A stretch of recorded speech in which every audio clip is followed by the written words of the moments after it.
Hello, I'm Luke Neller and welcome back to a new season of Best Replays of the Week. In this episode, we have an IS-3 from Sparta, the most dangerous of baguettes, and a sniper with perfect aim. Let's rock and roll!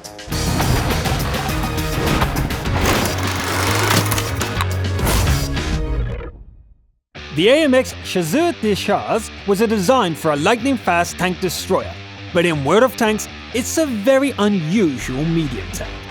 Its speed and fast-aiming gun make it well-suited for the support role, as the EU's region's Havoc 199 will now demonstrate on mines. The battle starts and the CDC leaps forward. It's a huge target and armored like a crisp baguette, but it sure can move. The battle on the hill is short but intense. Losing the heavy autoloader is unfortunate, and Havoc will have to make the sacrifice count. The KV4 is looking this way, so Havoc helps take out a distant 1390 instead. Eventually the KV does look away, and Havoc gets to safely take a shot. What do we have here? An unsuspecting Lurvy, T-30, and T-54E1. They all get some attention, but the Tier 9 American autoloader becomes the first kill of the match. Fun fact, the baguette's gun sits very high on the turret, and the cupola is small and flat. Havoc is free to take shots at the T-30 in relative safety. Having fast aim and a good gun depression doesn't hurt either.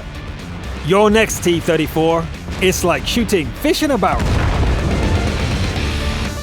Oh ho ho, a Tier 9 TD showing its butt. This won't take long. Notice how Havoc switches targets and goes for the E50 rather than chasing the kill on the Waffenträger. A Confederate fights for the team, not for personal glory. Maybe the pressure of the approaching victory is getting to Havoc. Several quick shots miss or fail to penetrate, but the tactical choices are still good. The enemies are pinned down, and the capture is ticking along slowly, so Havoc heads out to find the remaining enemies. One more shot on that damaged Waffenträger, and an ally hammers in the final nail. Just 2 left now. The second TD dies before Havoc can get to it, and the final charge on the artillery piece is just a second too late. Victory by capture. Nice! That was pretty much perfect support play, and a nice demonstration on how to use this premium tank. Congratulations, Havoc! Next up, a Top Gun game from the American region as Bowdan 155 rides the iconic M4 Sherman down to the fjords. Bowdan lands in top tier, and the tank is armed with the 105mm howitzer. I guess we're about to see just how hard a Sherman can carry.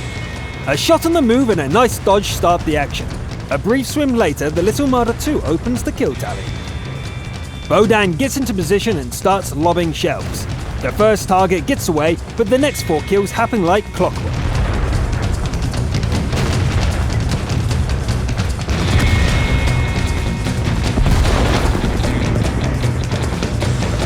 Poor little thing with its single hit point.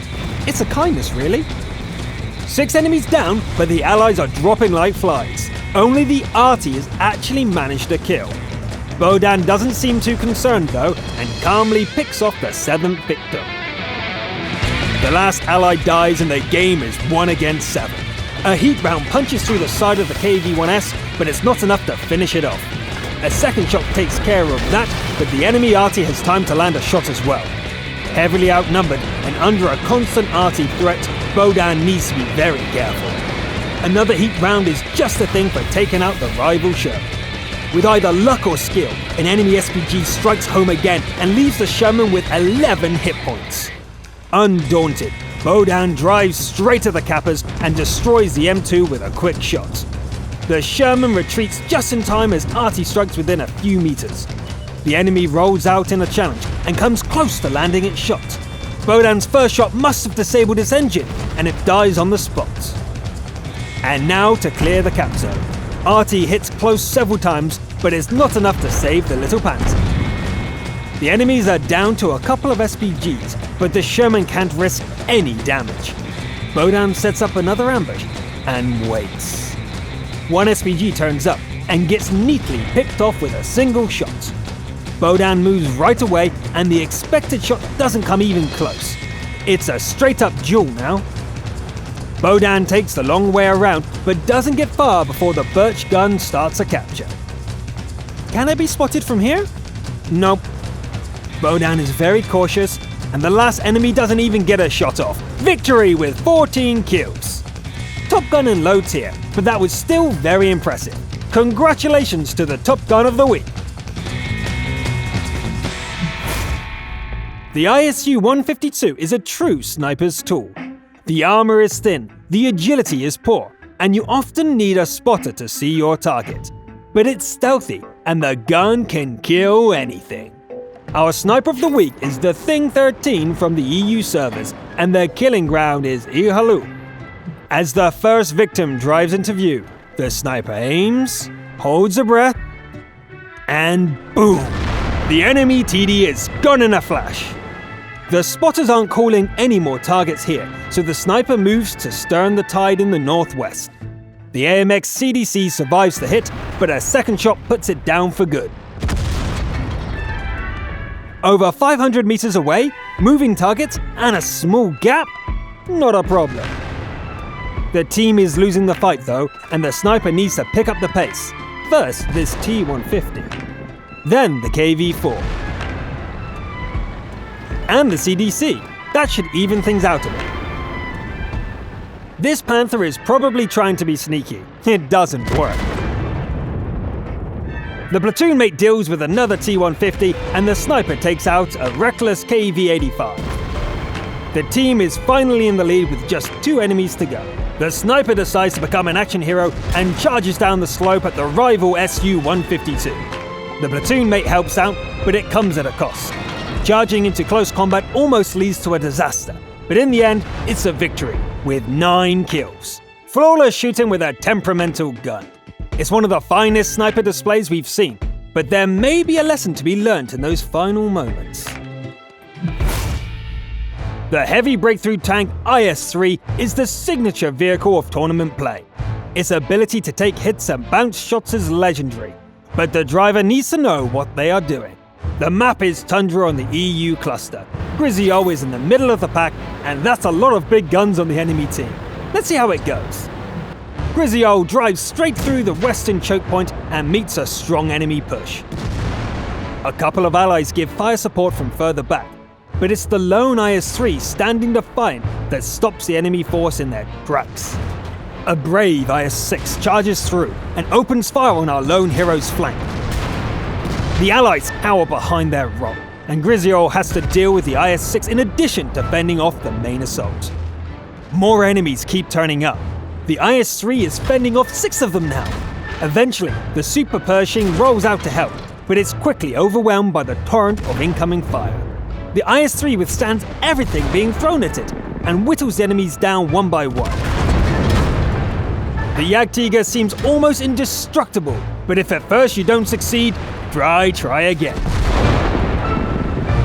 When the enemies are down to a single T-29, the E-75 finally rolls out to do battle. Griziol fluffs a shot and the kill goes to the ally. It doesn't matter, the enemy force is gone and the pass is secure. And with that, their game is all but won. The enemies are down to a single TD, which is hunted down and destroyed.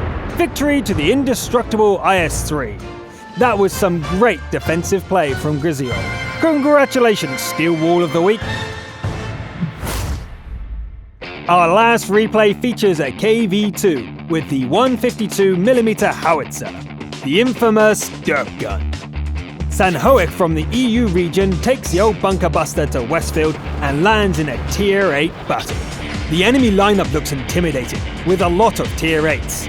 It makes you wonder how much an old KV2 can do in a fight like this. If you guys could move a little... Thank you. You can have the second shot. This one looks soft, but the shot doesn't penetrate. Let's try again. Now that's more like it. Now the IS-3. This bunch of enemies are done, so Sanhoek heads back to defend the base. There's the kappa. With a gun like this, a reset shot doesn't actually need to hit. Like this.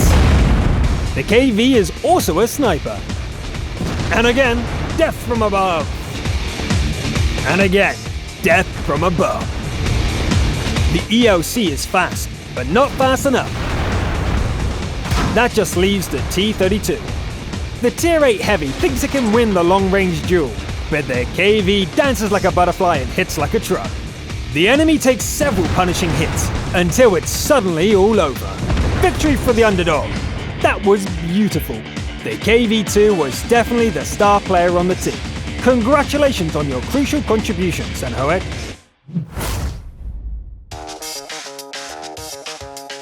And that's all for this week. I'm glad to be back and I hope you enjoyed the show.